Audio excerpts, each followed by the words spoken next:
को देवस्य धीमहि धियो यो नः प्रचोदयात्। गुरुर्ब्रह्मा गुरुर्विष्णु गुरुरेव महेश्वरः गुरुः साक्षात् परं ब्रह्म तस्मै श्री गुरुवे नमः। अखण्डमण्डलाकारं व्याप्तं येन चराचरं तत्पदं दर्शितं येन तस्मै श्री गुरुवे नमः। तस्मै श्री गुरुवे नमः। सभी साधक भाई बंधुओं को सादर प्रणाम। आज हमारा जो विषय है वो गायत्री महाविज्ञान पुस्तक का है। आज जो दिन है तो विषय है गायत्री साधना से श्री समृद्धि और सफलता। और आज का वाचन और सार प्रस्तुतिकरण आदरणीय शांतिलाल पटेल भैया का है। कल का जो विषय है, कल का भी विषय हम इसी विषय के साथ समावेश करके लेंगे। तो ये वाचन कल के विषय पे भी चर्चा के लिए जो है वो खुला रहेगा मंच। तो सभी से अनुरोध है कल के विषय पे के लिए लेके बाहर आगे है। तो शांतिलाल भैया प्रणाम, आइए। सभी को प्रणाम। आज का हमारा वाचन गायत्री साधना से श्री समृद्धि और सफलता। ये संयुक्त संस्करण में मेरे पास पुस्तक में 24 नंबर पृष्ठ है, अगर किसी के पास पुस्तक में निकालना हो तो। जी। गायत्री त्रिगुणात्मक है, उसकी उपासना से जहाँ सतोगुण बढ़ता है वहाँ कल्याणकारक एवं उपयोगी रजोगुण की भी अभिवृद्धि होती है। भैया आवाज क्लियर है? जी भैया, जी। रजोगुणी आत्मबल बढ़ने से मनुष्य की गुप्त शक्तियां जागृत होती है, जो सांसारिक जीवन के संघर्ष में अनुकूल प्रतिक्रिया उत्पन्न करती है। उत्साह, साहस, स्फूर्ति, निरालस्यता, आशा, दूरदर्शिता, तीव्र बुद्धि, अवसर की पहचान, वाणी में माधुर्य, व्यक्तित्व में आकर्षण, स्वभाव में मिलनसारी जैसे अनेक छोटी बड़ी विशेषताएं उन्नत तथा विकसित होती हैं, जिसके कारण श्री तत्व का उपासक भीतर ही भीतर एक नए ढांचे में ढलता रहता है। उसमें ऐसे परिवर्तन हो जाते हैं जिनके कारण साधारण व्यक्ति भी धनी समृद्ध हो जा सकता है। गायत्री उपासकों में ऐसी त्रुटियां मनुष्य को दुखी बनाती है, नष्ट होकर वे विशेषताएं उत्पन्न होती है, जिसके कारण मनुष्य क्रमशः समृद्धि, संपन्नता और उन्नति की ओर अग्रसर होता है। गायत्री अपने साधकों की झोली में सोने की असरफियां नहीं उड़ेलती, यह ठीक है, पर यह बात भी ठीक है कि वह साधक में उन विशेषताओं को उत्पन्न करती है जिसके कारण वह अभावग्रस्त और दीनहीन नहीं रह सकता। इस प्रकार के अनेकों उदाहरण हमारी जानकारी में है, उनमें से कुछ नीचे दिए जाते हैं। अब ये इतनी जो पंक्तियां हैं ये तो चैप्टर है, बाकी इसके बाद में अब इस चैप्टर के अंत तक इसमें केवल जो भी हमारे पूर्ववर्ती साधकों के जो बहुत गहरे अनुभव थे, जिन्हें एक प्रकार से मान लें कि छोटे या बड़े चमत्कार के ही रूप थे, वो उनका अब आगे विवरण है, सब अब अंत तक उनका ही विवरण है। तो इसकी जो शुरुआती पंक्तियों में गुरुदेव लिखते हैं कि गायत्री त्रिगुणात्मक है, उसकी उपासना से सतोगुण बढ़ता है और कल्याणकारी एवं उपयोगी रजोगुण की भी अभिवृद्धि होती है। रजोगुणी आत्मा में मनुष्य की गुप्त शक्तियां जागृत होती है। जाहिर सी बात है कि शक्तियों का सबको लालच रहता ही है, तो गुरुदेव इसमें लिख रहे हैं कि वो भी जागृत होती है, हालांकि उसके लिए बहुत आत्मबल एवं तप करना पड़ता है, साधना भी करनी पड़ती है, जिससे गुरुदेव आगे बताते हैं कि उससे उत्साह, साहस, स्फूर्ति, निरालस्यता, आलस्य दूर होता है, आशा, दूरदर्शिता, तीव्र बुद्धि एवं अवसर की पहचान। जैसे बहुत बार हम कहते हैं कि यार भले व्यक्ति किन्हीं अवसरों को पहले से भाप लेते हैं, तो ये उनके या तो इस जन्म के पहले कुछ गायत्री साधना या वो जिस किसी भी साधना क्षेत्र से जुड़े रहते हैं, वही इसमें उसके पीछे यही सब चीजें रहती हैं। वाणी में माधुर्य, व्यक्तित्व में आकर्षण, स्वभाव में मिलनसारी जैसे अनेक छोटी बड़ी विशेषताएं, यहाँ गुरुदेव बता दें ये सब छोटी से लेके बड़ी सारी विशेषताएं श्री समृद्धि की और सफलता की जब साधना होती है तो उसमें मनुष्य में स्वतः ही ये उनको मिलती चली जाती है। अब आगे गुरुदेव इसमें बहुत सारे उदाहरण बताते हैं। ग्राम हरई, जिला छिंदवाड़ा के पूज्य भूरेलाल ब्रह्मचारी लिखते हैं, रोजी में उत्तरोत्तर वृद्धि के कारण मैं धन्य धान्य से परिपूर्ण हूँ। जिस कार्य में हाथ डोलता हूँ उसी में सफलता मिलती है। अनेक तरह को संकटों का निवारण आप ही हो जाता है। इतना तो अनुभव मेरे खुद का गायत्री मंत्र जपने का है। दूसरा उदाहरण बताते हैं गुरुदेव। झांसी के पंडित लक्ष्मीकांत झा व्याकरण साहित्याचार्य लिखते हैं, बचपन से ही मुझे गायत्री पर श्रद्धा हो गई थी और उसी समय से 1000 मंत्रों का नित्य जप करता हूँ। इसी के प्रताप से मैंने साहित्याचार्य, व्याकरणाचार्य, साहित्य रत्न तथा वेद शास्त्री आदि परीक्षाएं उत्तीर्ण की तथा संस्कृत कॉलेज झांसी का प्रिंसिपल बना। मैंने एक सेठ के 16 वर्षीय मरणासत पुत्र के प्राण गायत्री जप के प्रभाव से बचते हुए देखे, जिससे मेरी श्रद्धा और भी दृढ़ हो गई। आगे गुरुदेव बताते हैं, वृंदावन के पंडित तुलसीदास शर्मा लिखते हैं, लगभग 10 वर्ष हुए होंगे श्री उड़िया बाबा की प्रेरणा से हाथरस निवासी लाला गणेशी लाल ने गंगा किनारे कर्णवास में 24 लक्ष गायत्री का अनुष्ठान कराया था। उसी समय से गणेशी लाल जी की आर्थिक दशा दिनों दिन ऊंची उठती गई और अब उनकी प्रतिष्ठा संपन्नता तब से चौगुनी है। प्रतापगढ़ के पंडित हरिनारायण शर्मा लिखते हैं, मेरे एक निकट संबंधी ने काशी में एक महात्मा से धन प्राप्ति का उपाय पूछा। महात्मा ने उपदेश दिया कि प्रातःकाल 4 बजे उठकर शौच आदि से निवृत्त होकर स्नान संध्या के बाद खड़े होकर नित्य 1000 गायत्री मंत्र जप किया करो। उसने ऐसा ही किया, फलस्वरूप उसका आर्थिक कष्ट दूर हो गया। प्रयाग जिलों के छितौना ग्राम निवासी पंडित देव नारायण जी देव भाषा के असाधारण विद्वान और गायत्री के अनन्य उपासक हैं। 30 वर्ष की आयु तक अध्ययन करने के उपरांत उन्होंने गृहस्थ आश्रम में प्रवेश किया।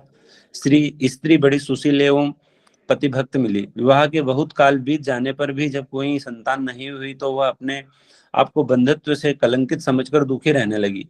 पंडित जी ने उनकी इच्छा जानकर 1.25 लक्ष जप का अनुष्ठान किया। कुछ ही दिन में उनके एक प्रतिभावान मेधावी पुत्र उत्पन्न हुआ, जो आजकल देव भाषा की सर्वोच्च उपाधि प्राप्त करने की तैयारी कर रहा है।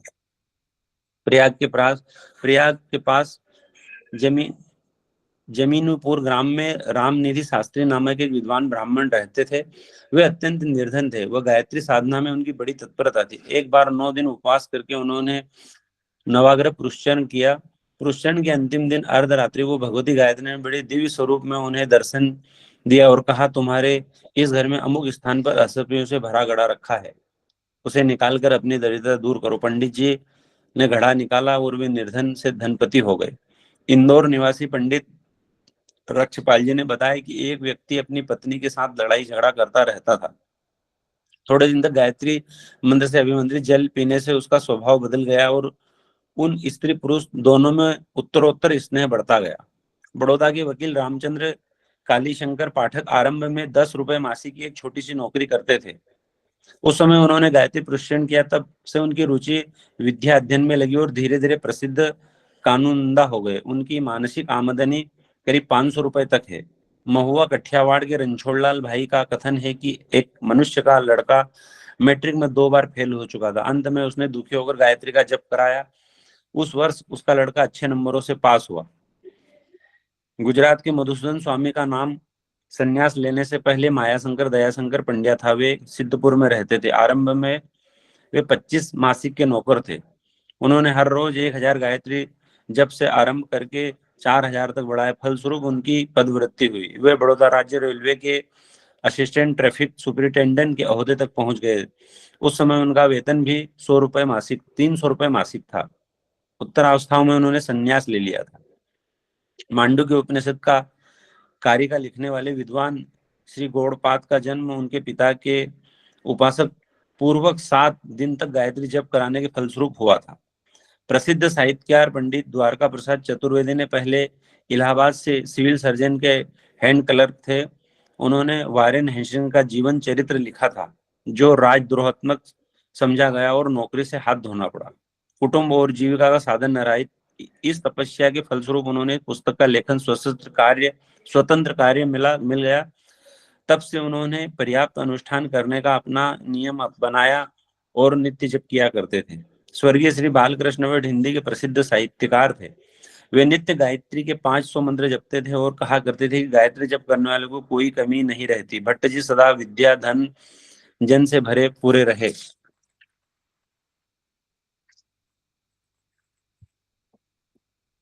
प्रयाग विश्वविद्यालय के प्रोफेसर क्षेत्रीय चंद्र चट्टोपाध्याय का भांजा उनके यहाँ रहकर पढ़ता था। इंटर परीक्षा के दौरान लॉजिक के पर्चे के दिन वह बहुत दुखी था, क्योंकि उस विषय में वह बालक कच्चा था। प्रोफेसर साहब ने उसे प्रोत्साहन देकर परीक्षा देने भेजा और स्वयं छुट्टी लेकर आसन जमाकर गायत्री जपने लगे।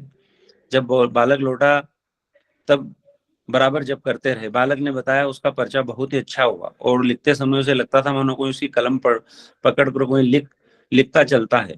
वह वो अच्छे नंबरों से उत्तीर्ण हुआ। इलाहाबाद के पंडित प्रताप नारायण चतुर्वेदी की नौकरी छूट गई। बहुत तलाश करने पर भी जब कोई जगह नहीं मिली तो उन्होंने अपने पिता के आदेशानुसार गायत्री का 1.25 का जप किया। समाप्त होने पर उसकी पायोनियर प्रेस में पहली नौकरी की अपेक्षा 2.5 गुना वेतन की जगह मिल गई, जहां की पहले कितनी ही बार मना कर दिया गया था। कलकत्ता के शास्त्री मोड़कमल केजरीवाल आरंभ में जोधपुर राज्य के गांव में 12 रुपए मासिक के अध्यापक थे। एक छोटी सी पुस्तक से आकर्षित होकर उन्होंने गायत्री जपने का नित्य नियम बनाया। जब करते करते अचानक उनके मन में स्फुरणा हुई कि मुझे कलकत्ता जाना चाहिए, वहां मेरी आर्थिक उन्नति होगी। निदान वे कलकत्ता पहुंचे। वहां व्यापारिक क्षेत्रों में वे नौकरी करते रहे और श्रद्धापूर्वक गायत्री साधना करते रहे। रुए के व्यापार में उन्हें भारी लाभ हुआ और थोड़े दिनों में लखपति बन गए। बुल्ढाना के श्री बद्री प्रसाद वर्मा बहुत निर्बल आर्थिक स्थिति के आदमी थे। 50 रुपए मासिक में उन्होंने अपने 8 आदमियों के परिवार का गुजारा करना पड़ता था। कन्या वे योग्य थी। अच्छे घर में विवाह करने के लिए हजारों रुपए दहेज की आवश्यकता थी। वे दुखी रहते और गायत्री माता के चरणों में आंसू बहाते रहते। अचानक एक ऐसा संयोग हुआ कि एक डिप्टी कलेक्टर के लड़के की बारात कन्या पक्ष वालों से झगड़ कर बिना ब्याह वापस लौट रही थी। डिप्टी साहब वर्मा जी को जानते थे। रास्ते में उनका गांव पड़ता था। उन्होंने वर्मा जी को प्रस्ताव भेजा कि अपनी कन्या का विवाह आज हमारे लड़के से कर दे। वर्मा जी राजी हो गए। एमए पास लड़का जो नहर विहार विभाग में 600 रुपए मासिक का इंजीनियर था, उससे उसकी कन्या की शादी कुल 150 रुपए में हो गई। देहरादून का बसंत कुमार नामक एक छात्र 1 वर्ष मैट्रिक में फेल हो चुका था। दूसरे वर्ष पास होने की आशा न थी। उसने गायत्री उपासना की और परीक्षा में अच्छे नंबरों से पास हुआ। संभलपुर के बाबू कौशल किशोर माहेश्वरी अस्वर्ण माता पिता के से उत्पन्न होने के कारण जाति से बहिष्कृत है। विवाह न होने के कारण उनका चित्त बड़ा दुखी था। गायत्री माता से अपना दुख रोकर चित हल्का कर लेते थे। 26 वर्ष की आयु में उनकी शादी एक सुशिक्षित उच्च घराने की अत्यंत रूपवती तथा सर्वगुण संपन्न कन्या से हुई। माहेश्वरी जी के अन्य भाई बहनों की शादी भी उच्च संपन्न परिवारों में हुई। जाति बहिष्कार के अपमान से उनका परिवार पूर्णतः मुक्त हो गया। हृदय नगर जिला मंडला के पंडित शंभू प्रसाद मिश्रा गायत्री के अनन्य भक्त थे। उन्होंने कई गुने साधन संपन्न विरोधी को परास्त करके वे डिस्ट्रिक्ट बोर्ड के चेयरमैन चुने गए। बहालपुर के राधा वल्लभ बिहारी विवाह से 16 वर्ष बीत जाने पर भी संतान न हुई। उन्होंने गायत्री उपासना का आश्रय लिया। फलस्वरूप उन्हें कन्या और एक पुत्र की प्राप्ति हुई। प्राचीन काल में दशरथ जी को गायत्री द्वारा पुत्रेष्टि यज्ञ करने पर जो राजा दिलीप को गुरु वशिष्ठ के आश्रम में गायत्री उपासना करते हुए गोदुक्त का कल्प करने से सुसंतति की प्राप्ति हुई थी। राजा अश्वपति ने गायत्री यज्ञ से संतान पाई थी। कुंती ने बिना पुरुष संभोग के गायत्री मंत्र द्वारा सूर्य को आकर्षित करके कर्ण को उत्पन्न किया था। दिल्ली में नई सड़क पर बुद्ध आश्रम भट्ट नामक एक दुकानदार है। उनके 45 वर्ष की आयु तक कोई संतान न थी। उपासना से उस ढलती आयु में उन्हें पुत्र प्राप्त हुआ जो बड़ी ही सुंदर तथा होनहार दिखाई पड़ता है। गुरुकुल वृंदावन में एक कार्यकर्ता सुदामा मिश्र के यहाँ 14 वर्ष से कोई बालक जन्म ही नहीं था। गायत्री पुरुषरण करने से उनके यहाँ एक पुत्र उत्पन्न हुआ और वंश चलने तथा घर के किवाड़ खुले रहने की चिंता दूर हो गई। सरसई के जीवनलाल वर्मा का 3 वर्ष का होनहार बालक स्वर्गवास हो गया। उनका घर भर बालक के बिछोह से उद्विग्न था। उन्होंने गायत्री की विशेष उपासना की। दूसरे मास उनकी पत्नी ने स्वप्न देखा कि उनका बच्चा गोदी में चढ़ा आया और जैसे ही छाती से लगाना चाहा कि बालक उसके पेट में घुस गया। इस स्वप्न के 9 महीने बाद जो बालक जन्मा हुआ है, हर बात में उसी बालक की प्रतिमूर्ति था। इस बच्चे को पाकर उनको शोक पूर्णतः शांत हो गया।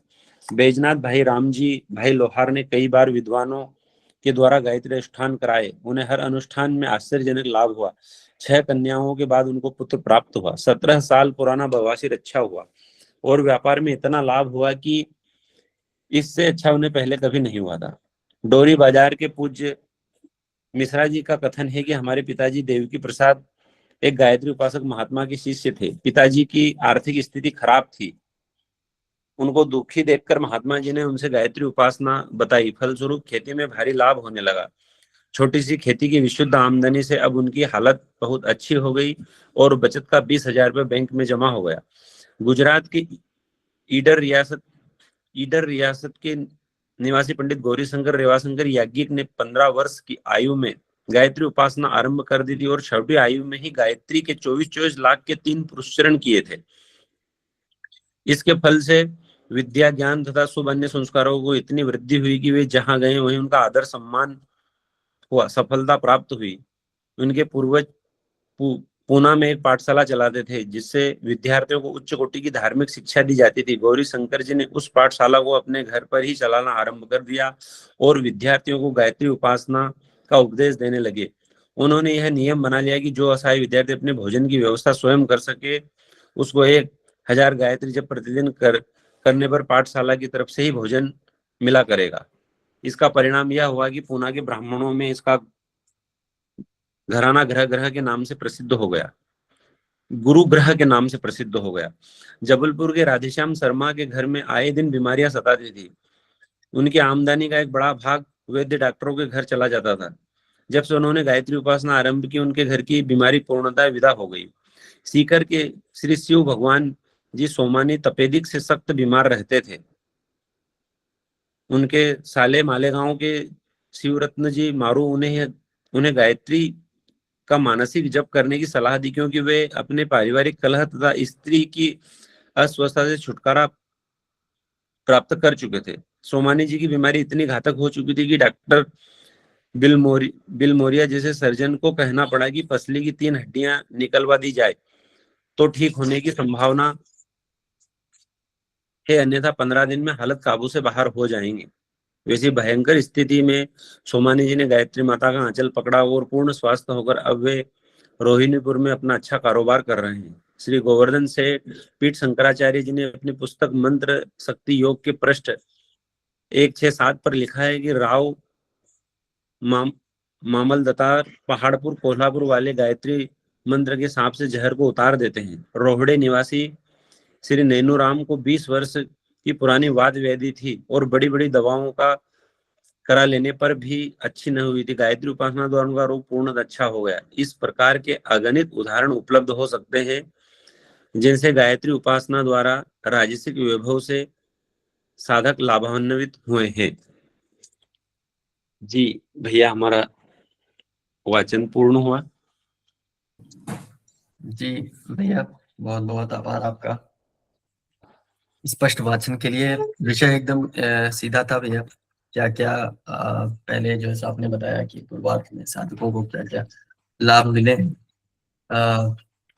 हमने देखा भैया शारीरिक स्तर पर, व्यक्तिगत स्तर पर, वैवाहिक और कोई भी दिशा ले लीजिए, उस स्तर पे छोटी छोटी स्थूल दृष्टि से जो लाभ हुए हैं सीधे सीधे सांसारिक मापदंड के आधार पर अगर देखें तो सब अच्छे दिखाई देते, मतलब प्रतीत होते हैं। हमारे आज हमारे बीच में ऐसे साधक भी हैं जो अगर कोई जैसे अगर सांसारिक दृष्टि से देखा जाए उल्टे भी दिखते हैं तो उसमें भी वो कुछ ना कुछ अच्छा देख लेते हैं कि गायत्री साधना की वजह से ये आपदा थी, जल्दी आ पड़ी और इसे इस एंगल से झेलने का जो है शक्ति, ऊर्जा, वो मतलब शक्ति मिली गायत्री साधना के कारण। तो ये तो बहुत ही सीधा विषय था। बहुत बहुत धन्यवाद भैया आपका। आइए, हमारा मंच चर्चा के लिए खुला है। सभी से आग्रह है कल के विषय को भी आज हम लेने का, जैसे बात हुई थी कल, आग्रह आया था बहुत लोगों का, तो कल के विषय की भी चर्चा आज कर सकते हैं और आज के विषय को भी ले सकते हैं साथ में। अनुरोध है, अगर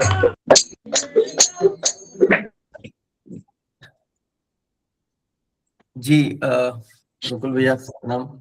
आइए, आप बात रख सकते हैं अपनी। ये सभी को प्रणाम।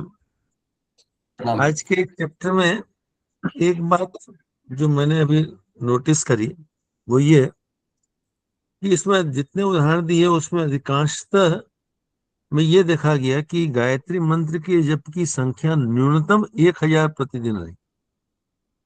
ठीक है, और ये उस समय की बात है जबकि सात्विकता मनुष्य में ज्यादा थी। ये तो हम लोग सब समझ रहे हैं कि आज के 50-60 साल पहले आदमी ज्यादा सात्विक था आज की तुलना में। तो अब अगर हम ये सोचें कि जस्ट एक दिमाग का मैथमेटिकल कैलकुलेशन दिमाग लगाया जाए कि जब सात्विकता इतनी ज्यादा थी उस समय में न्यूनतम 1000 मंत्र, ये गायत्री महाविज्ञान में कई जगह मिलेगा कि न्यूनतम 1000 मंत्र प्रतिदिन जप करना चाहिए। और आज जिसको कि गुरुदेव लास्ट में घटाते घटाते न्यूनतम 3 माला पे ले आए, और हमको लगता है कि हम 3 माला जप कर लिए तो ये तीसरी हो गई। तो ये बात, ये आलेख पढ़ते पढ़ते ऐसा लग रहा है मुझे कि हमको जबकि क्वांटिटी और क्वालिटी दोनों में इंप्रूवमेंट लाने पर सोचना पड़ेगा, तब हमें भी वो प्रभाव स्पष्ट दिखेंगे। ये मेरे को लगा, इसलिए मैं बात रखा। भैया प्रणाम। बहुत बहुत आभार गोकुल भैया, बहुत अच्छा संजू भैया। आज ये विषय मैं भी पढ़ रहा था तो ये मेरे दिमाग में आया था कि 1000 ही बार वो पढ़ रहे हैं तो कुछ बदलाव हो रहा है। 1000 मंत्र जी, तो मैंने कैलकुलेट किया कि भाई 10 माला मिनिमम मतलब लोग करते होंगे, तो उसके हिसाब से तो बड़ा अच्छा भी आपने पॉइंट रेज किया। ये जरूरी था सामने आना। और वो भी आपने एक और चीज ऐड की कि जब लोगों का जो सात्विक स्तर है, सात्विकता थी वो और ऊपर थी उस समय 10, तो आज तो थोड़ा सा और हमें प्रयास करना होगा। जी बहुत बहुत आभार कुल भैया। जी कुंदन भैया आप बात रख सकते हैं। प्रणाम भैया, प्रणाम सभी को। अभी इसका दूसरा पहलू है जो अभी अभी भैया ने बताया। उसका दूसरा पहलू मेरे को ऐसा लग रहा है कि जब कोई फर्स्ट जनरेशन घर में रहता है तो कोई बिजनेस या कुछ सेटअप करने के लिए वो पूरा अपना उनका समय जीवन खप जाता है, तो जाकर वो चीज़ें सेटअप होती हैं। तो देखें कि उनका पूरा समय लग गया, लेकिन एक बार जब सेटअप हो गए तो जो सेकंड जनरेशन आया वो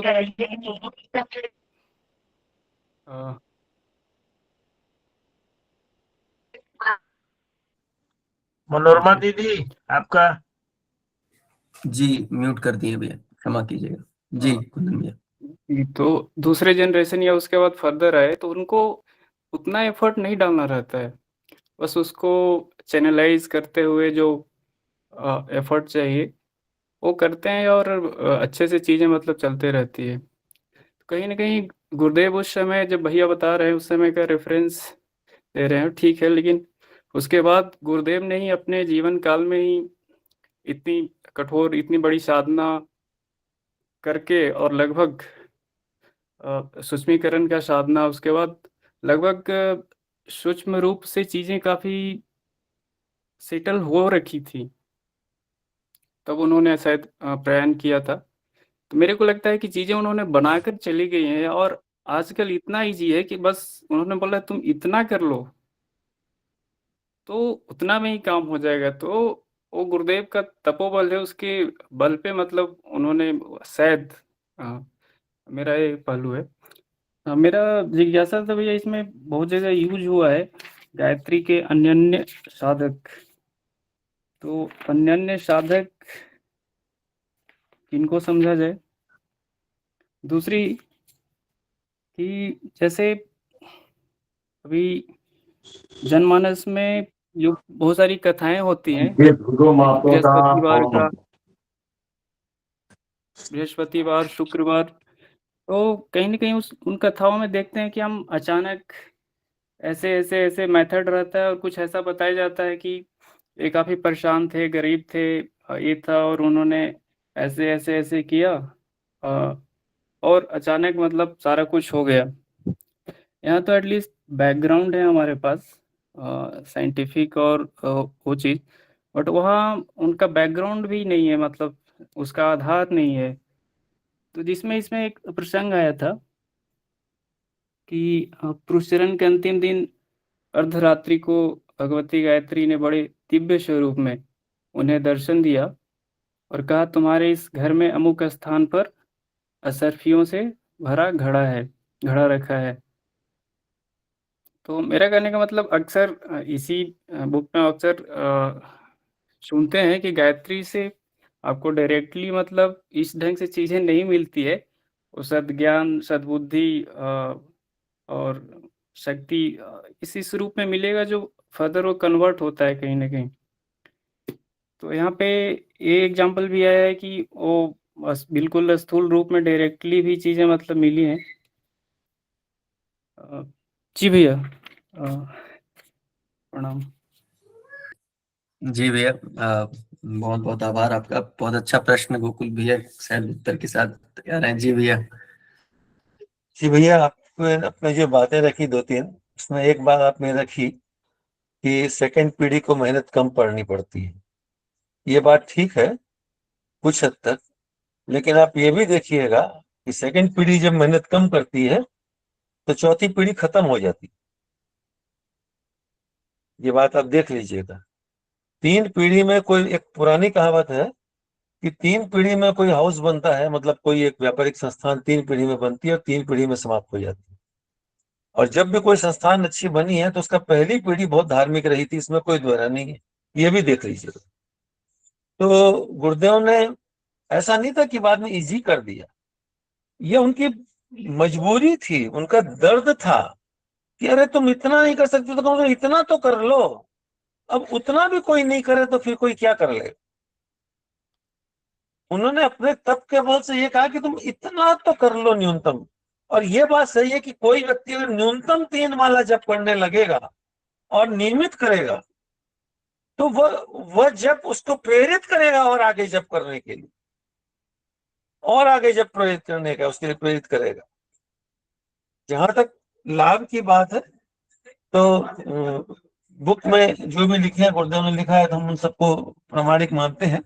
पर उससे बड़ी बात यह है कि यहाँ जितने लोग ग्रुप में बैठे हैं अभी 75-76 आदमी, और जो भी गायत्री जप का नियमित जप करते होंगे कम से कम साल 1.5 साल से, वो सबों ने अपने जीवन में लाभ किसी न किसी तरह से अनुभव किए हैं, इसमें कोई दो राय नहीं। जी भैया।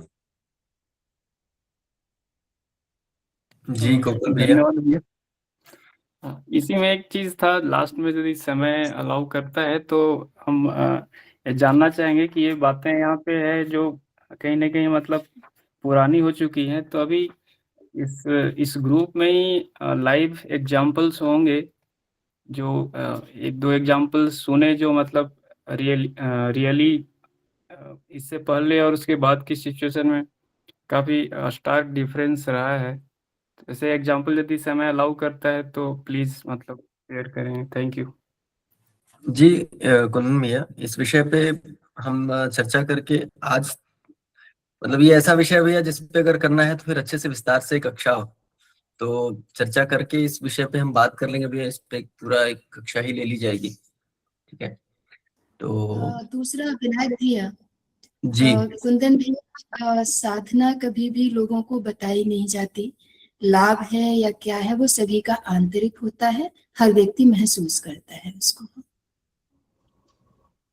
फिर भी देखिए, इसमें जब ये 1 वर्ष की साधना की, बहुत सारे लोगों ने अपने अनुभव शेयरिंग में बहुत सारे लाभ बताए हैं ना, तो उसमें हम लोग कर लेंगे क्योंकि अभी हैंड रेस काफी है, तो पहले उन लोग हैंड रेस को ले लिया जाए, उसके बाद समय बचेगा तो हम लोग उन लाभों पे भी चर्चा कर लेंगे कि 1 साल पहले अभी साधना शुरू की थी तब क्या स्थिति थी और बाद में क्या हुई, तो उस विषय पे फिर हम लोग बात कर लेंगे। जी जी अमन भैया, जी धन्यवाद। गोकुल भैया से एक प्रश्न आया हुआ है मैसेज में संजय शर्मा जी का। गोकुल भैया जी से निवेदन है कि कृपया मार्गदर्शन करें कि आज की परिस्थितियों में न्यूनतम से माध्यम स्तर में कितना जप करना चाहिए। तो ये प्रश्न था गोकुल भैया मेरा।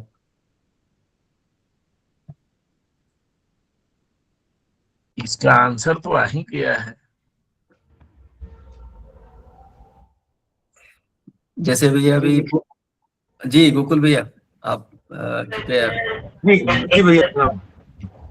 भैया इस पुस्तक गुरुदेव ने बड़ी जगह जगह लिखा है कि न्यूनतम 3 माला, लेकिन ये बात भी सही है कि ये जो एक बार बहुत पहले किसी क्लास में बाबूजी भी कह रहे थे कि 1 घंटे से कम किया हुआ जब जो है ना नित्य जपों में किया है, नित्य पूजा में माना जाता है, वो गायत्री जप में नहीं आता।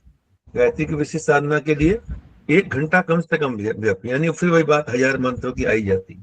न्यूनतम 1000 मंत्र जप तो न्यूनतम है। और त्रिकाल संध्या में 3 समय में आदमी करता है तो वो लगभग 33 माला हो जाती है, यानी 2 साल में एक महापुरुषण पूरा हो जाता है।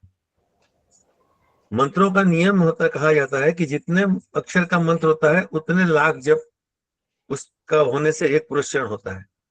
तो गायत्री में 24 अक्षर है तो 24 लाख जप करने से एक महापुरुषण पूरा होता है, और वो 1 साल की जगह 2 साल में या 3 साल में। अब ये सबको अपनी अपनी स्थिति परिस्थिति मनस्थिति के हिसाब से निर्णय लेना चाहिए, पर उतना ही खाना चाहिए जितना पचे, ये बात भी जरूरी है। आप ऐसा ना हो कि चल लिया अगर फिर पचा ना पाए और फिर बाद में मुसीबत हो जाए तो बहुत खतरनाक। इसलिए धीरे धीरे बढ़ाते जाइए। कम से कम 10 माला नित्य की स्थिति तक गायत्री, हर गायत्री साधक को पहुंचना चाहिए। ये मेरा अनुभव और मेरा विचार। जी गोकुल भैया, आशा है संजय भैया की प्रश्न का हल हो गया होगा। धन्यवाद भैया। चंदन शर्मा जी, माफ कीजिएगा, कुंज बिहारी जी आपका हैंड रेज है बहुत देर से। जी आप अनम्यूट करिए। जी भैया प्रणाम। प्रणाम भैया। गोकुल भैया बोले कि क्वांटिटी और क्वालिटी की बात कर रहे थे, तो क्वांटिटी का तो क्लियर हुआ कि 1000 मिनिमम या 1 आवर अगर कोई साधक प्रतिदिन गायत्री की उपासना करता है तो चल सकता है। अब क्वालिटी की बात आती है यहाँ पे कि क्वालिटी कैसे मेंटेन करे और उस पे जरा कैसे उसको और अच्छे से अच्छे तरीका से उसको किया जा सके, उन कौन कौन विषयों पे ध्यान रखा जाए, जरा सा गोकुल भैया इस पे थोड़ा सा संक्षिप्त शब्दों में अगर व्याख्यान करें तो हमको खुशी मिलेगी जान के। जी भैया, क्वालिटी का मतलब हुआ जप के साथ ध्यान, जप में प्रगाढ़ता, ईश्वर के साथ तन्मयता, दोनों में मिलन कितना गहरा होता जाए। और ये पहले क्वांटिटी होती है, फिर धीरे धीरे क्वालिटी में प्रयास करना पड़ता है, और धीरे धीरे प्रयास करने से सबके साथ होता ही। जब के साथ हमारी भाव उसमें बनते रहे, ईश्वर के साथ हमारी एकरूपता बनती जाए, यही क्वालिटी है। जी धन्यवाद। देख सकते हैं जो गोकुल जी भाई साहब ने बिल्कुल सही बताया कि जबकि समय ध्यान करते हुए जितनी तन्मयता बढ़ती जाएगी जबकि क्वालिटी उतनी बढ़ती जाएगी। तो कुछ इसमें एक्सटर्नल फैक्टर भी काम करते हैं, जैसे आप भोजन जितना सतुगुणी करते जाएंगे, हल्का करते जाएंगे, आपकी ध्यान करने की क्वालिटी बढ़ती जाएगी। तो भोजन जितना सात्विक होगा, अन्न जितना सात्विक होगा, मिर्च मसालों का जितना कम प्रयोग करेंगे तो उसमें स्वाद लेंगे तो उसकी अलग क्वालिटी रहती है जब करने की। नमक मिर्च मसाले खा के भोजन उसमें ये करेंगे तो उसकी अलग क्वालिटी होती है। तो सुबह जब करेंगे ब्रह्म मुहूर्त में तो उसकी अलग क्वालिटी है, आप सूर्योदय के बाद में करेंगे तो उसकी अलग क्वालिटी है, दोपहर में करेंगे तो अलग है ना। तो वो समय का भी प्रभाव रहता है, ब्रह्म मुहूर्त में किया हुआ उसका बहुत जबरदस्त उसका प्रभाव रहता है। ये हम लोगों ने अनुभव किया, ये जितने भी लोग साधना में जुड़े हुए हैं, ब्रह्म मुहूर्त में हम लोग बैठते हैं तो वो हमने अपने जीवन में इतने वर्षों में उतना अधिक कभी इतना अच्छा अनुभव नहीं किया जितना ब्रह्म मुहूर्त में लंबे समय से इतना ये अभ्यास करने से ये हुआ।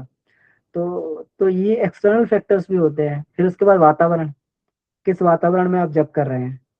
अगर वो वातावरण आपका है दिव्य वातावरण है, तीर्थ स्थल जैसी बात है, तो वहां पर जो है आपका जप करने मन बहुत लगेगा। धीरे धीरे घर पर ही अगर आपने ये कर करके जो तीर्थ जैसा वातावरण बना लिया है तो वहां मन अधिक लगेगा। और कहीं वातावरण थोड़ा सा दूषित है तो वहां पर जो मन अधिक चंचल रहेगा। तो एक्सटर्नल फैक्टर भी भैया इसमें बहुत काम करते हैं। तो ये सारे फैक्टर्स को मिला के हम लोगों को जो है पूरा एक ये बनाना चाहिए, और उसी के अनुसार जो है धीरे धीरे जैसे आप अनुभव करते जाएंगे तो बहुत सारे फैक्टर्स जो है इसमें आते जाएंगे। तो क्वालिटी जो है ये सारे फैक्टर्स को मिला के कंसीडर करके बनती है। जी भैया हम एक चीज थोड़ा सा और इसमें चाहेंगे कि आसन और प्राणायाम साधना के पहले होना चाहिए कि बाद में होना चाहिए? गुरुदेव ने ऐसा लिखा है भैया, अगर आप आसन बहुत अधिक करेंगे, प्राणायाम और आसन बहुत अधिक करेंगे तो शरीर में गर्मी बढ़ जाती है। गर्मी बढ़ने से मन में चंचलता अधिक आने लगती है। फिर चंचलता में फिर ध्यान लगना बंद हो जाता है। हाँ, अगर आपको सुस्ती आ रही है और ये आ रही है तो थोड़ा बहुत प्राणायाम उस समय कर लें ताकि सुस्ती दूर हो जाए, है ना। लेकिन अगर गर्मी बहुत अधिक शरीर में हीट बढ़ जाएगी तो उस समय मन की चंचलता भी बढ़ जाती है, उससे मन भी बहुत अधिक चंचल हो जाता है। तो इसलिए सबसे पहले जो है स्नान करने के बाद में, और ये भी बात नोटिस करिए कि अगर मान लीजिए बहुत अधिक लोगों को आसन का जो होता है, इनको मतलब लोगों को मालूम नहीं होता कि हम आसन योग के रूप में कर रहे हैं या व्यायाम के रूप में कर रहे हैं। योग के रूप में करेंगे आसन तो बॉडी चार्ज करता है, और व्यायाम के रूप में करेंगे आसन तो शरीर को थका देता है। कसरत के रूप में करेंगे तो शरीर को थका देता है। तो अगर शरीर की ऊर्जा अगर क्षय हो जाएगी, फिर आप जब ध्यान में बैठेंगे तो फिर नींद आएगी उस समय, है ना। तो इसलिए बढ़िया यही है कि जो क्रम इसमें बनाया गया, गुरुदेव ने भी यही क्रम बनाया। देखिए, सुबह उठ के सबसे पहले हम लोग क्या करते हैं, जाके वहां पर शांति कुंज में भी जाते हैं, सुबह क्या करते हैं, ध्यान करते हैं, फिर जप करते हैं, फिर यज्ञ इत्यादि करते हैं, फिर उसके बाद जो है ये सारी ज्ञान चर्चा या फिर योग वगैरह ये सब चीज होती है। तो ये सबसे बढ़िया क्रम लगा हमें कि हमें स्नान करने के तुरंत बाद जो है ध्यान और जप करना चाहिए, और जप करने के बाद ध्यान करेंगे तो ध्यान बहुत बढ़िया लगता है जी। जप के साथ में भी ध्यान है और उसके बाद में भी जो गुरुदेव की आवाज में ध्यान किया जाता है तो वो बहुत अच्छा ध्यान रहता है वो। लेकिन बोला जाता है कि आसन और प्राणायाम करने से नस नाड़ियां खुल जाती हैं, उसमें प्राण का प्रभाव बहुत तीव्र गति से होने लगता है। और पतंजलि का जो योग दर्शन पढ़ते हैं उसमें भी आसन और प्राणायाम ध्यान और धारणा के पहले आता है। तो यहाँ पे आप व्यायाम जरूर हम ना करें, लेकिन आसन और प्राणायाम ये तर्क संगत समझ में नहीं आ रहा है कि पहले करे, क्योंकि ये मन में भावना थी। मैं आपकी बात को काट नहीं रहा हूँ, अपनी अंदर जो जिज्ञासा बैठी थी बहुत दिनों से बैठी थी कि मैं पहले करूं या बाद में करूं, पहले करूं या बाद में करूं, पतंजलि को मानूं या फिर गुरुदेव के बताए हुए रास्ते पे जो शांति कुंज में चल रहा है उसको मानूं, कौन सा ये सत्य है। इसके चलते ये भावना ये बार बार आ रही थी। जी भैया, देखिए कंफ्यूजन में नहीं आना है, ये एक दिन की बात नहीं है ना। वो बिल्कुल पतंजलि का रास्ता सही है बिल्कुल, कि अगर आप पहले आसन करेंगे, आसन सिद्ध होगा तभी ध्यान में बैठ पाएंगे। ये एक दिन के क्रम की बात नहीं है भैया, कि हमें जो है पहले आसन करना है, फिर प्राणायाम करेंगे, फिर उसमें जो है ये करेंगे, प्रत्याहार करेंगे। एक दिन का रूटीन नहीं है ये क्रमिक रूटीन है हमारा, कि सबसे पहले आसन सिद्ध होना चाहिए। बिल्कुल बात सही है, आसन सिद्ध नहीं होगा, पैर उधर उधर पटकते रहेंगे तो फिर ध्यान में कैसे बैठेंगे।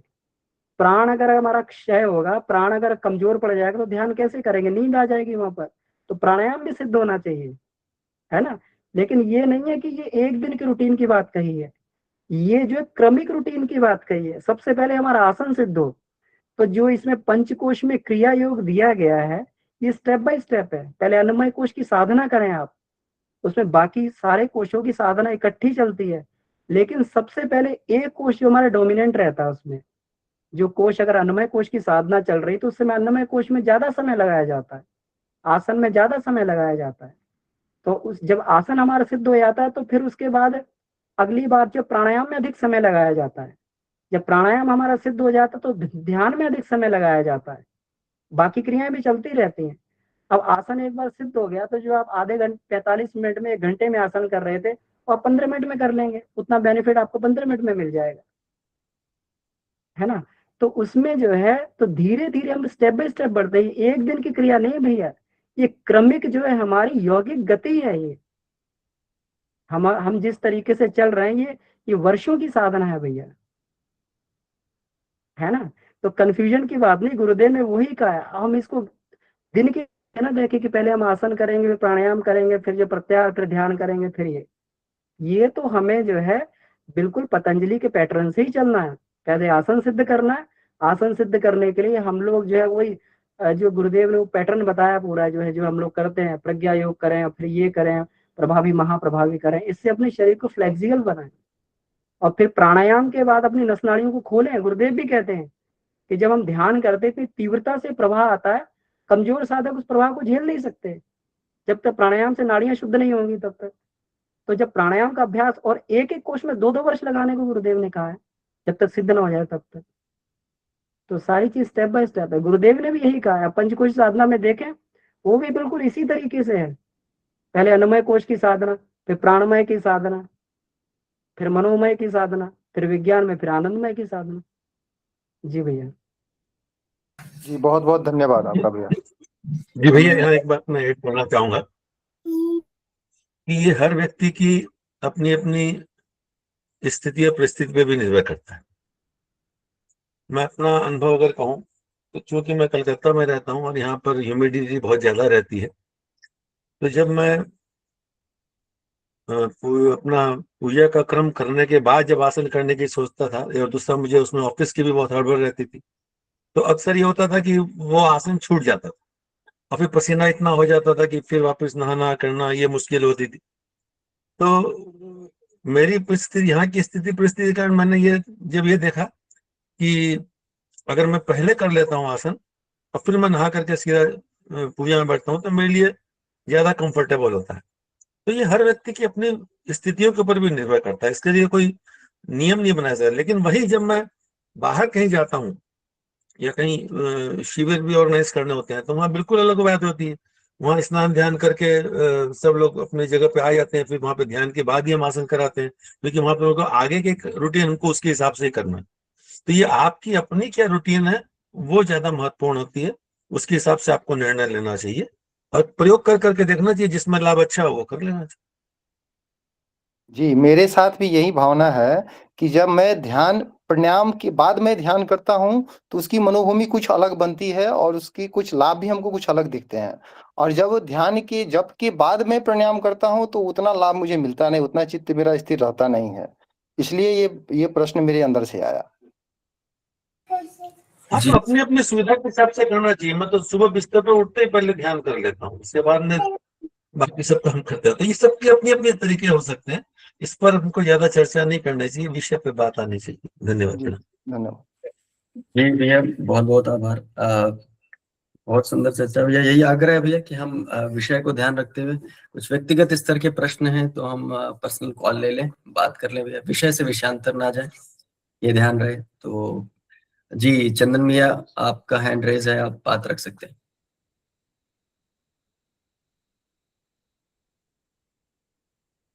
चंदन भैया, आप सुन सकते हैं? जी सुधीर रंजन जी, आप अपनी बात रखें कृपया। सभी भैया दीदी को मेरा प्रणाम। प्रणाम। भैया गोकुल भैया के शब्द जो ने कहा कि गायत्री जप के लिए क्वांटिटी और क्वालिटी दोनों अनिवार्य है, इसी संदर्भ में कुछ प्रश्न गोकुल भैया अमन भैया से मैं जानना चाहता हूं, जो जिज्ञासा मेरे मन में उठी है। एक जगह अखंड ज्योति 2017 के जून अंक में मैंने पढ़ा था कि गायत्री जीवन में सम्यक रूप से तभी प्रतिफलित होती है जब गायत्री के साथ मर्यादाएं जुड़ी हो, अनुशासन जुड़े हो, तपश्चर्या के विधान जुड़े हो, गायत्री का शाप विमोचन हो, उत्कीलन हो, तो सुनिश्चित रूप से गायत्री से मनुष्य में देवत्व का अवतरण संभव है। तो जरा सा हम अमन भैया और गोकुल भैया से विनम्र आग्रह है कि ये शाप विमोचन हो और उत्कीलन हो, इसको विधि विधान से हम कैसे करें और क्या करें, जैसा प्रकाश डालने की कृपा किया जाए आप लोग। यही मेरा प्रश्न है।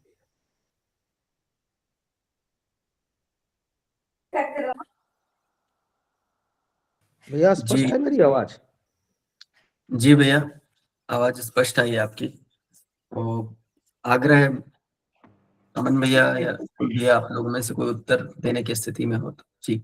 ये शाप विमोचन उत्कीलन हो, तो इस पर जरा सा मार्गदर्शन और इसका जरा सा विधि विधान भैया बताने की कृपा करेंगे। जी जी, तो देखिए इसमें हम लोग जब गुरु के अनुशासन में ये करते हैं, है ना, वैसे तो देखिए जो सामान्य रूप से गायत्री जपी जाती है उसके लिए शाप विमोचन और उत्कीलन करना जरूरी है।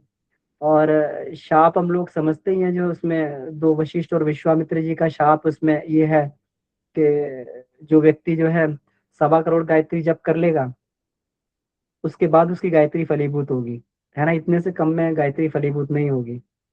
तो यानी भैया कि ये 1.25 करोड़ में साप विमोचन होता है। हाँ, ये वशिष्ठ वशिष्ठ ऋषि का है कि वो विशिष्ट, देखिए उसमें आगे हम लोग पढ़ेंगे गायत्री उत्कीलन का रहस्य, है ना, शाप जी, अच्छा विमोचन एवं उत्कीलन का रहस्य, वो पूरा अच्छा डिटेल में विषय आ जाएगा उसमें कि इसका जी रहस्य क्या है। ये दोनों डिसिप्लिन है, इस डिसिप्लिन में ये दोनों डिसिप्लिन बनाए गए हैं।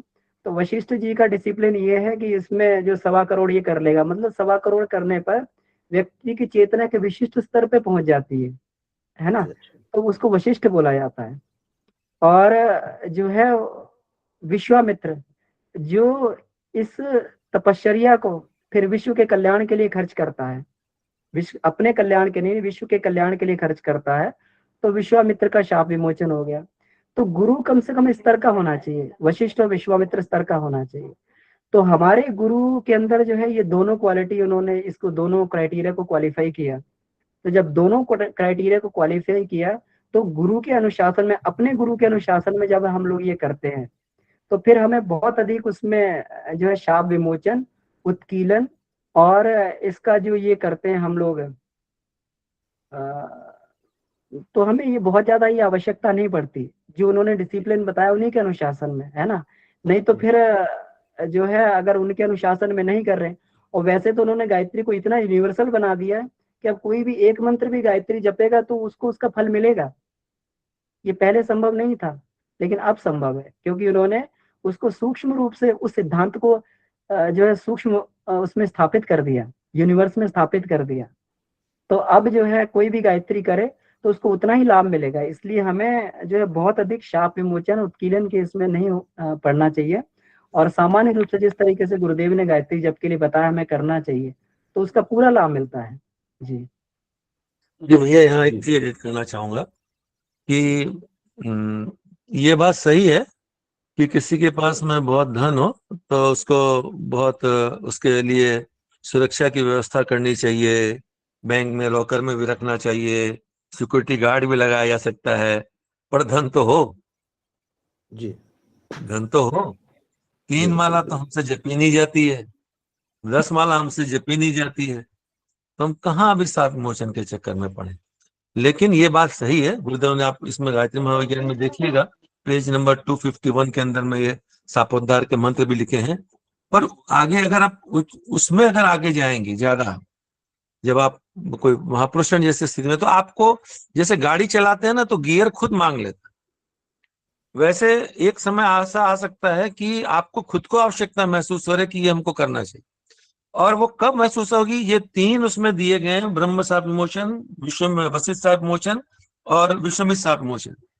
ये विज्ञानमय कोश की जो 3 ग्रंथियां दी गई हैं, ब्रह्म ग्रंथि, विष्णु ग्रंथि और रुद्र ग्रंथि, तो तीनों ग्रंथियों के भेदन की बात जो उसमें कही गई है उसका संपर्क इस साप विमोचन के साथ में। ये साप वैसा श्राप नहीं है कि इसको श्राप दे दिया ये फलित नहीं होगी जी यह उन बंधनों से मुक्त होने का एक मार्ग है।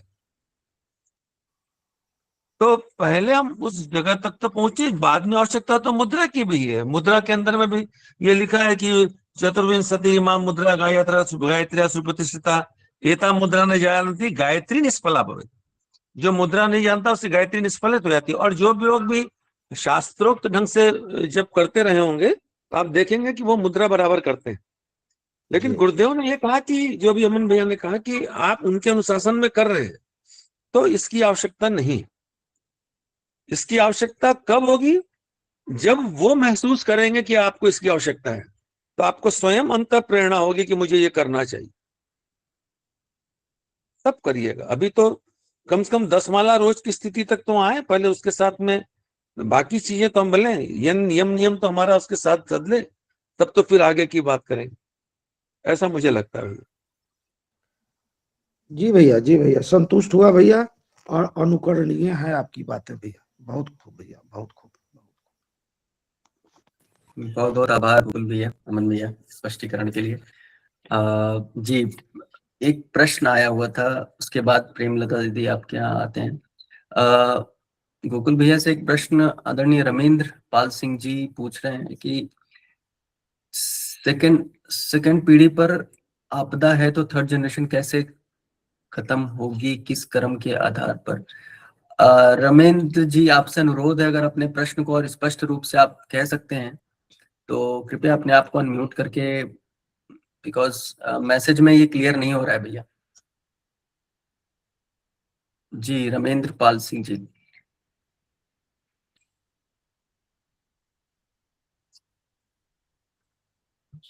भैया देखिए, मैं को जो बात मैंने कही थी वो एक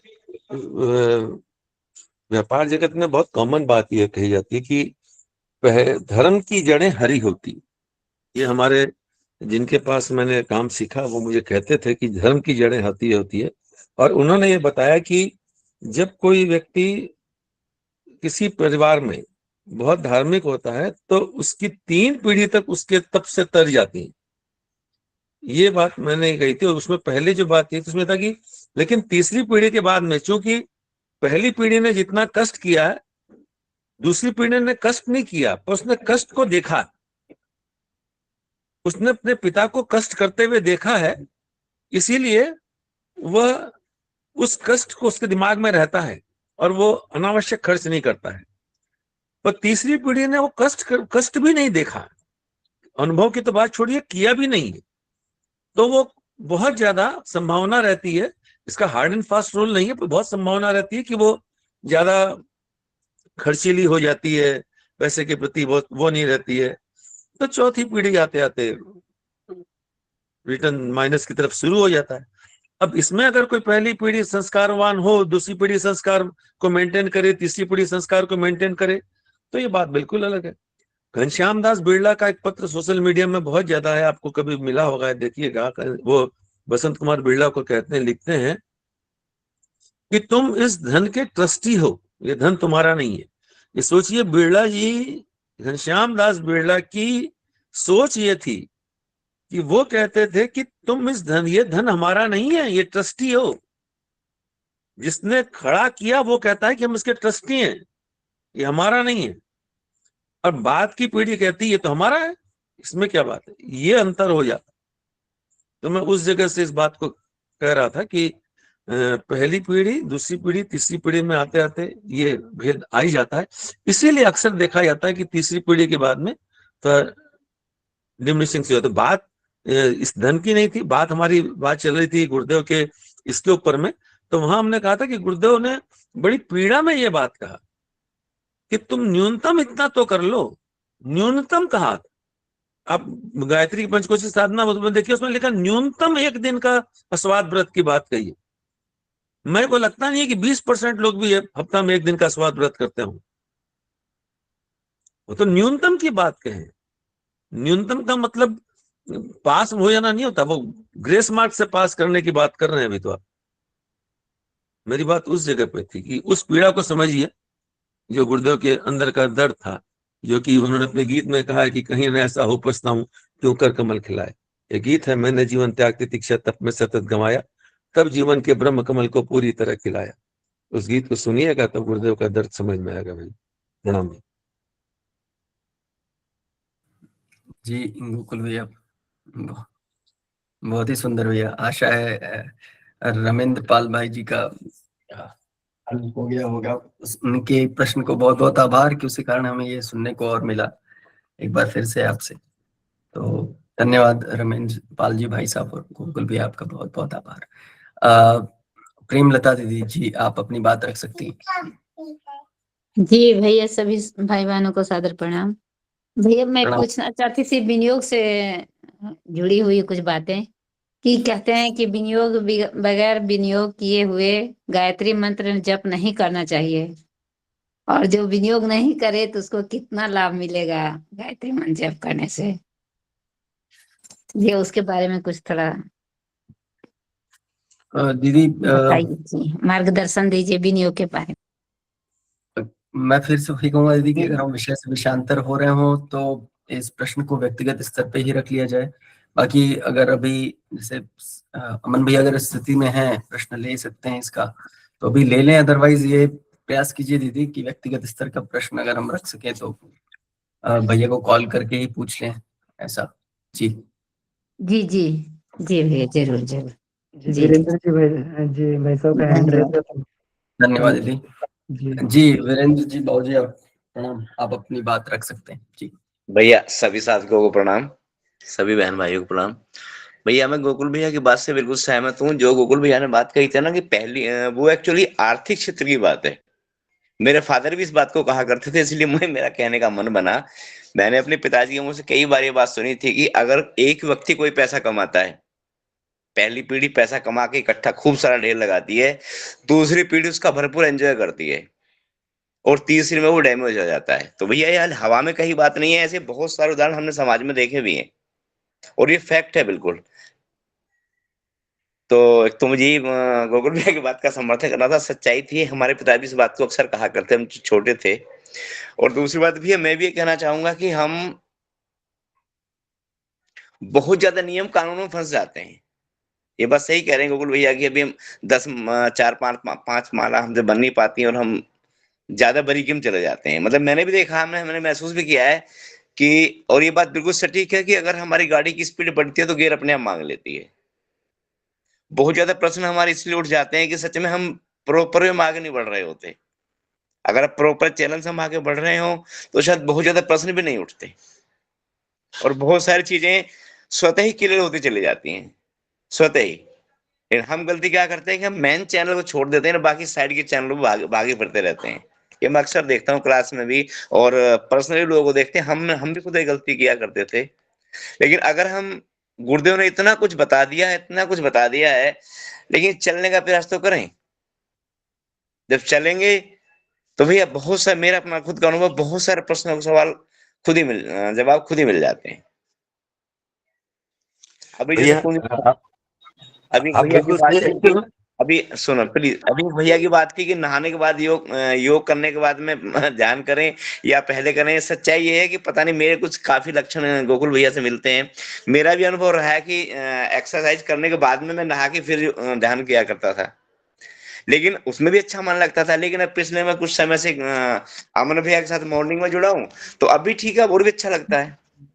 तो मूल चीज ये है कि हमें ध्यान साधना में थोड़ी गहराई में जाना चाहिए और ये छोटे छोटे सवाल ऑटोमेटिक हट जाते हैं फिर। जी भैया प्रणाम। गोकुल भैया कुछ कहना चाह रहे थे? मैं ये कह रहा था भैया कि ये प्रश्न नहीं है, सब कौतूहल है। जी नहीं कर, हम तो भैया ऐसा नहीं बोल सकते, आप बड़े हैं, आप बोल सकते हैं। भैया ये बिल्कुल सही बात है। प्रश्न जो आपने कहा ना, प्रश्नों के समाधान अपने आप मिल जाते हैं, स्वतः मिलते हैं भैया, बिल्कुल। जी भैया, थैंक यू। जी जी बहुत बहुत आभार आपका। चंदन मिया जी, आपका फिर से हैंड रेज है, आप अगर कुछ कहने की स्थिति में हैं तो प्लीज बात रखें। भैया प्रणाम, सभी साथियों को प्रणाम।